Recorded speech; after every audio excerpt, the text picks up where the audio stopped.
అధ్యక్ష గౌరవ ముఖ్యమంత్రి గారు ఏదైతే మాట్లాడారో ఇన్ కంటిన్యూషన్ ఇంకొక విషయం కూడా ఉంది అధ్యక్ష.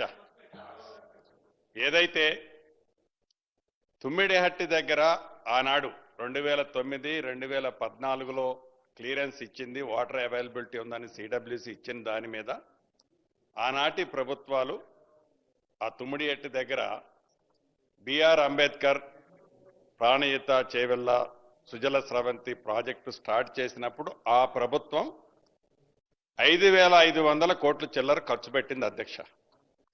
2014 తర్వాత ఏదైతే ఈ ప్రభుత్వం ఏర్పడిన తర్వాత మాట్లాడితే నీ చరిత్ర తీసేస్తాను, ఎందుకు రెచ్చిపోతుండే ఆయన, తప్పకుండా తీస్తా.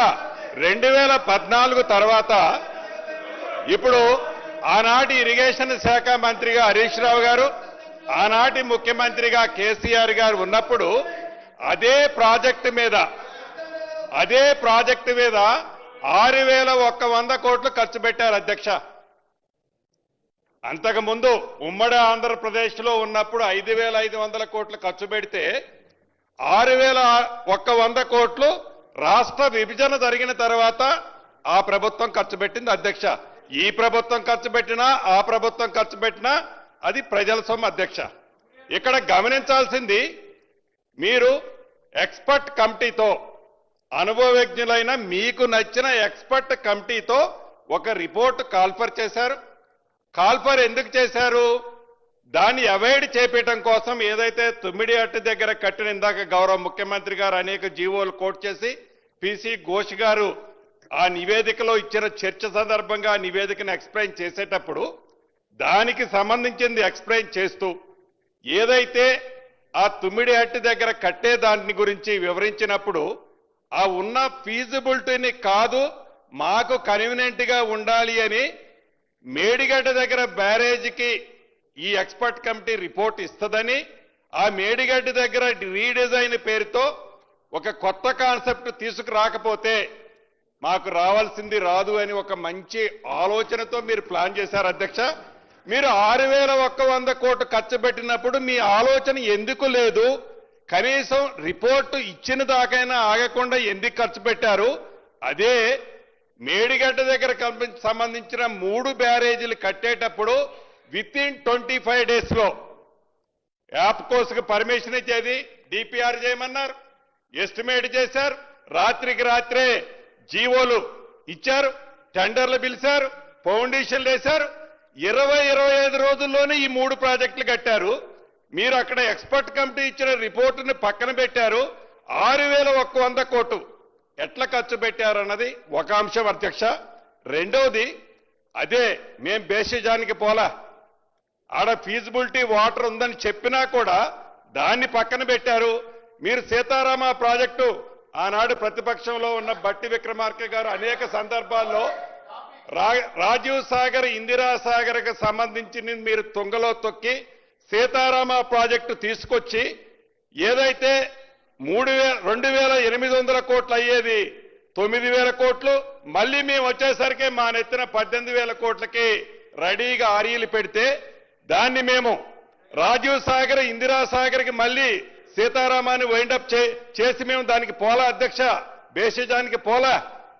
కానీ డబ్బు అన్ని కోట్లు ఖర్చు పెట్టారు. ఆ ప్రాజెక్టుని కంప్లీట్ చేయాలని ఈ ప్రభుత్వం చిత్తశుద్ధితో పనిచేస్తుంది అధ్యక్ష. మీరు కేవలం మీ స్వార్థం కోసం, మీ స్వలాభం కోసం అక్కడ రాజీవ్ సాగర్, ఇందిరా సాగర్ని రీడిజైన్ పేరుతో దాన్ని ఎత్తి సీతారామ ప్రాజెక్టు తీసుకొచ్చారు.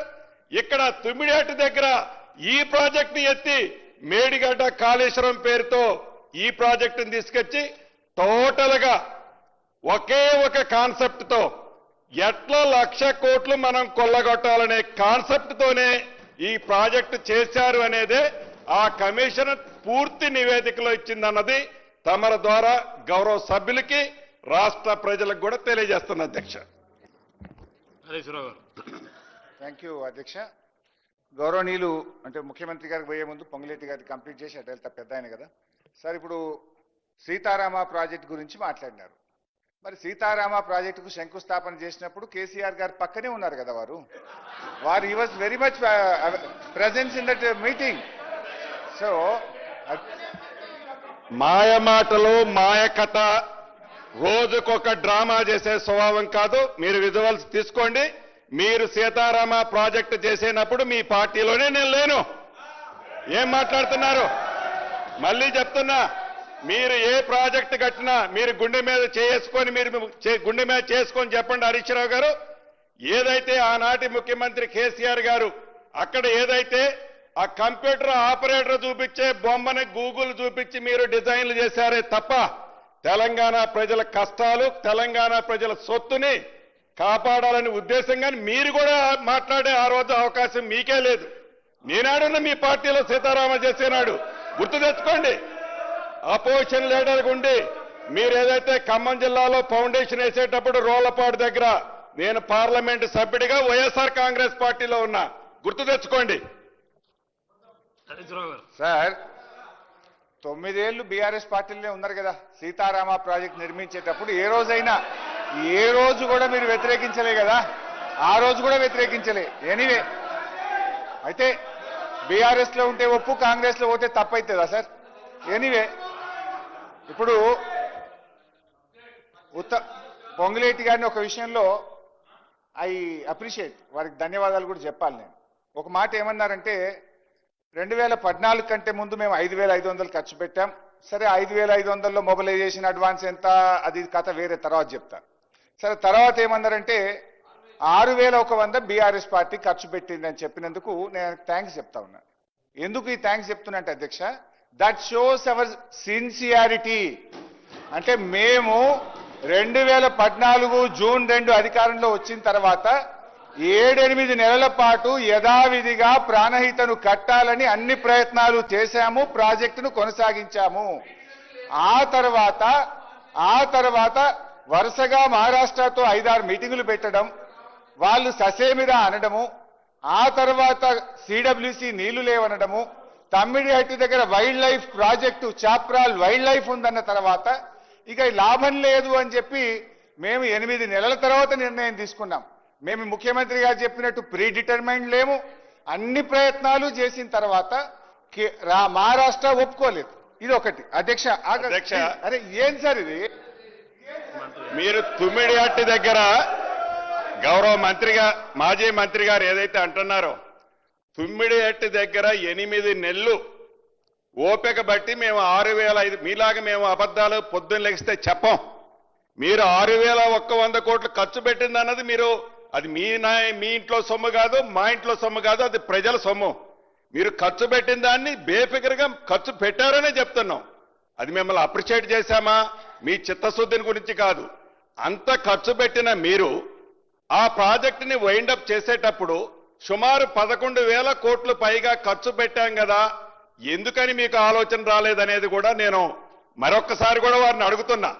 అయితే మీరు తుమ్మిడిహట్టి దగ్గర కట్టడం కోసం 8 నెలలు ఆలోచించినప్పుడు మేడిగడ్డ, సుందెల్ల బ్యారేజీలు 3 అన్నారం బ్యారేజీలు 3 కట్టేటప్పుడు 1 నెల రోజుల్లోనే మీరు డిపిఆర్లు, ఎస్టిమేట్లు, టెండర్లు, ఫౌండేషన్లు ఏమాత్రం వచ్చింది?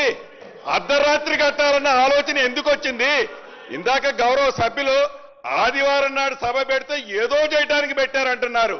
ఏమి అర్ధరాత్రి సుమారు 1,47,000 కోట్ల రూపాయలు చేసే ప్రాజెక్టులు కట్టేటప్పుడు 25 రోజుల్లో మీరు ఎలా ఫైనల్ చేయాలని మీరు అవన్నీ కూడా డెసిషన్ తీసుకున్నారు.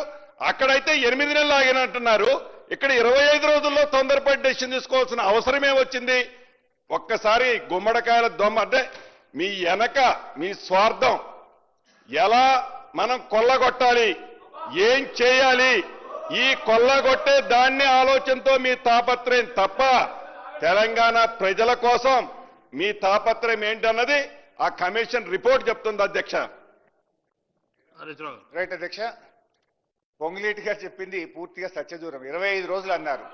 వ్యాప్కోస్ took more than 6 months to give the report.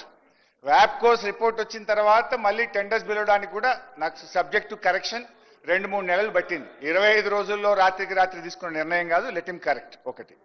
ఇక రెండవది అధ్యక్ష, సరే మేము మేము ఆ 11,000 కోట్లు వృధా అయింది అనేది కూడా తప్పు. ఆ వృధాను ఆదా చేసే ప్రయత్నం చేసినాం. ఇప్పుడు it is not just Tummidihatti package 6, 7, 8 ఎక్కడెక్కడ దాకానో మీరు తవ్వి పెట్టినారు. వాటన్నిటినీ సద్వినియోగం చేయడానికి నీళ్లు లేని చోట నుంచి నీళ్లు ఉన్న చోటకు ప్రాజెక్టును మార్చడం జరిగింది. సోర్స్ ఒక్కటే మారింది తప్ప వేరే ఏం మారలేదు. ఇకపోతే అధ్యక్ష, గౌరవ ముఖ్యమంత్రి గారు కొన్ని విషయాలు చెప్పారు, సేమ్ పొంగులేటి గారు కూడా అదే చెప్పారు. ఇద్దరికి కలిపి నేను సమాధానం చెప్తా. విషయం ఏంటంటే అధ్యక్ష, 2009లోనే హైడ్రాలజీ క్లియరెన్స్ వచ్చిందని ఇటు ముఖ్యమంత్రి గారు ఇటు మిత్రులు పొంగులేటి గారు చెప్పారు. 2009 నుంచి 2014 దాకా ఈ రాష్ట్రంలో అధికారంలో ఉన్నది ఎవరు? మంత్రులుగా ఉన్నది మీరే కదా. ఆ రోజు కూడా 5 ఏళ్లు అధికారంలో ఉంటే తమ్మిడిహట్టి దగ్గర తట్టెడు మట్టి ఎందుకు తవ్వలేదు అని అడుగుతా ఉన్నా. It is all farce. What you are talking is farce. ఇకపోతే అధ్యక్ష,